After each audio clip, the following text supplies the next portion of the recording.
नाज़रीन, प्रोग्राम में सबसे पहले बात करेंगे साबिक भारतीय वज़ीर दाखिला चिदंबरम के इंकशाफात और भारत के दोगलेपन की।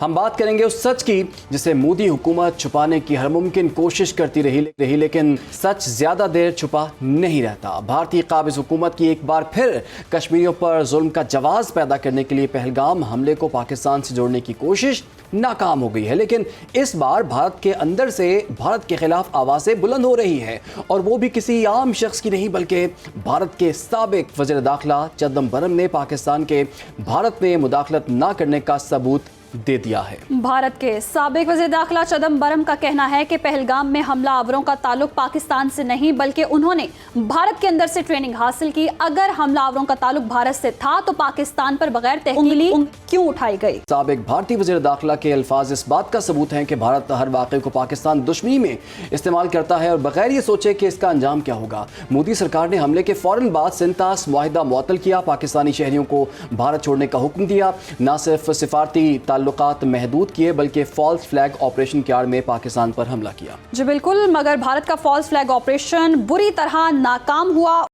तो साबिक भारतीय वज़ीर दाखिला चिदंबरम ने क्या कहा आपने सुना, और भारत ने ऑपरेशन संदूर की नाकामी पर पर्दा डालने के लिए नया मज़मूम फौजी मंसूबा ऑपरेशन महादेव शुरू कर दिया है।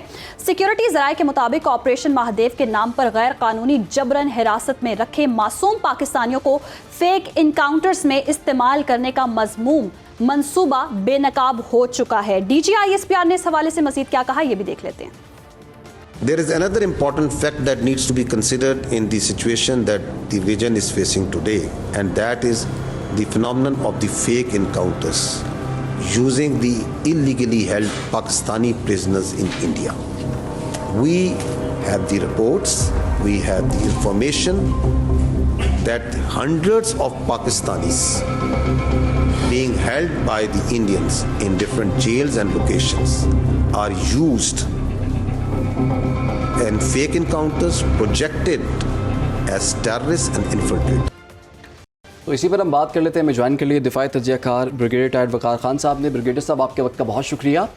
हम देख रहे हैं हर दूसरे दिन को भारत से ही आवाज़ उठती है और वो मोदी हुकूमत के ख़िलाफ़ ही उठ रही है, और ख़ास तौर पर पहलगाम वाक़े के हवाले से जो उनके साबिक वज़ीर दाखिला है पी चिदंबरम, उनका बड़ा अहम बयान सामने आया। उन्होंने कहा है कि इस बात के कोई सबूत नहीं मिले कि उस हमले में पाकिस्तानी कोई मुलव्विस था, बल्कि उन्होंने कहा कि ये भारतीय हो सकते हैं, बल्कि उन्होंने ये भी कहा कि इन्होंने ट्रेनिंग भी भारत में ही हासिल की है। तो इस बयान को आप कैसे देखते हैं, इसकी क्या सिग्निफिकेंस है? जी, thank you very much for giving me time. Basically जो है इसमें आई थिंक आप कह लेंगे ये बनाल मरसूस का मलबा है जो इस वक्त साउथ ब्लॉक के ऊपर गिरा हुआ है और आज पार्ट के ऊपर, और इसमें जो भारत के ऑब्जेक्टिव थे वो बड़े जरूरी हैं कि जो उनका ऑपरेशन संदूर था उससे क्या हासिल करना चाहते। मेनली तो ये था अंडरमाइन करेगा पाकिस्तान, खुदा न खासा रजीम चेंज तक जाना चाहते थे अगर रिस्पॉन्स ना आता, और जो भी ऑब्जेक्टिव थे बिल्कुल उल्टे पड़ गए हैं। Today I think very confidently से, कल भी हम लोग एक इंडियन चैनल पे थे कि एक रजीम चेंज ऑपरेशन भारत के अंदर शुरू हो चुका है। इसमें RSS कुछ शामिल है और उसके बाद अपोजिशन तो डेफिनेटली इसका फायदा उठाएगी, बिकॉज आजकल जो है वहाँ पे मानसून, आपको पता है सेशन चल रहा है जो सबसे लंबा सेशन होता है लोकसभा का, तो बड़ी खुल के डिबेट होती है। आपको पता है मोदी साहब जैसे सेशन शुरू हुआ पहले भाग के इंग्लैंड चले गए, फिर जो है वो मालदीव पहुंच गए, और फिर आई थिंक बाहर से एक प्रेस कॉन्फ्रेंस करके he not entered the I think जो असेंबली हॉल है, which is very very unfortunate. तो इसमें 3-4 चीजें, तो इंटरनल प्रेशर बहुत ज्यादा बिल्डअप हो गया और दैट्स वेयर जो आप कह रहे हैं ऑपरेशन महादेव सारी डिफ्लेक्शंस हैं। इसमें RSS जो है उसके जो बड़े आई थिंक करता धरता है, लाइक मोहन भागवत है जो हेड कर रहे हैं, उन्होंने रिमाइंड कराया, एक हिंट दिया कि जी 75 साल के बाद आपको कोई चादर उड़ा दे तो आपको फिर छुट्टी कर लेनी चाहिए। मेनली जो है एक SOP है RSS में कि 75 साल के बाद आप जो है आपको बड़ा ओहदा नहीं रख सकते, पब्लिक जो अपॉइंटमेंट हो, और उसी का रिमाइंडर है। अगले महीने जो है मोदी साहब की 75वीं सालगिरह है, तो इसी तरह सुब्रमण्यम स्वामी कह चुके हैं अगेन RSS से। उसके बाद जो है अभी दोवल के ऊपर भी सवाल उठे हैं। जी दोवल के बारे में एक बड़ा इंटरेस्टिंग डिस्कशन थी आई थिंक परसों, जो उनका कारवान मैगजीन है उसमें अतोष सिंह बाल हैं और सुशांत सिंह बड़े अच्छे एनालिस्ट हैं, and they called it Dhurandhar दोवल्स disaster decade. कि उसने बेड़ा गर्क कर दिया। दोवल की भी माइंड जो उम्र 80 साल हो चुके, सारे आई वुड से बुढ़े फुसट इकट्ठे हुए हैं और उन्होंने बेड़ा गर्क कर दिया भारत का। बेशक एक तो वकार ये साहब, internal बेड़ा गर्क pressure तो है, कर फिर दिया है। उसके ऊपर आपको से- क्या लगता है, जैसे कि ऑपरेशन सिंदूर नाकाम हुआ, अब ये ऑपरेशन महादेव शुरू कर दिया है, और अगर हम इन हाउस ही देखें, इंडिया के अंदर ही सियासत बुरी तरह पिट चुकी है, मोदी का बयानिया बुरी तरह पिट चुका है, मोदी का इमेज बहुत बुरी तरह पिट चुका है, तो ये सब चीजें अब खिफत मिटाने के लिए हो रही हैं क्योंकि मोदी के पास अब कोई सर्वाइवल नहीं बचा।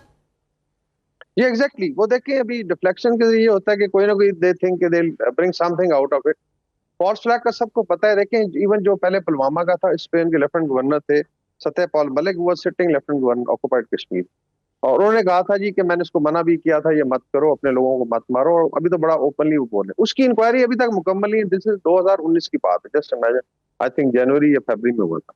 तो इसका मतलब है कि 6 साल में आप जो है इस पर कुछ नहीं कर सके। इसी तरीके से ये वाली इंक्वायरी जो चल रही थी, इसका कोई सिरा नहीं है, उसको विदाउट इंक्वायरी पाकिस्तान पे हमला कर दिया गया, और पाकिस्तान ने आई थिंक बड़ा अच्छा रिस्पॉन्स दिया, और एक्चुअली भारत एक्सपोज हो चुका है। बाकी जो है ऑपरेशन महादेव जो है, बड़े बड़े नाम रखते हैं, आप देखें इनके जो बड़े फनी नाम होते हैं, इसमें मेनली तो कश्मीरियों को टारगेट किया जा रहा है। जो भी इन्होंने आई थिंक पिछले 5-6 साल में एफर्ट की, स्पेशली जब से 370 हटाया गया ऑक्युपाइड कश्मीर से, तो एक इंप्रेशन था जी कि नॉर्मलसी है, इकोनॉमिक डेवलपमेंट है, कश्मीरी हमारे साथ। लेकिन आपने देखा कि उसके बाद किस तरीके से कश्मीरियों को ऑल अक्रॉस इंडिया जुदोकोप किया गया, स्पेशली ये 26 अप्रैल के बाद। और उसमें जो है कश्मीरी हमारी जो बहनें हैं, उनको आई थिंक बहुत ज्यादा हरास किया गया, और लोग फिर भाग के वापस गए। कश्मीर में आई थिंक एक सिमरिंग करंट है दोबारा, क्योंकि भारत का जो एक ऑरा था फिजिकल कह लें या मिलिट्री का, कि जी बहुत बड़ी माइट है और वो चैलेंज नहीं हो सकते, पाकिस्तान ने आई थिंक वो टोटल ब्रेक कर दिया। अभी हम लोग टर्की में थे, वहां पे वो कहते हैं जी कि बेसिकली पाकिस्तान सुपर स्टेट है साउथ एशिया, ठीक है से एयरफोर्स को टॉप गन कहा जा रहा है। अभी आपने देखा है गाने आ गए, ईरान से एक आया आई थिंक बड़ा जबरदस्त, फिर सऊदी अरेबिया से, हर कोई यकजहती का इज़हार कर रहे हैं। Basically this is Pakistan after 10th में, वेरी डिफरेंट पाकिस्तान। और भारत के अंदर फ्रस्ट्रेशन है।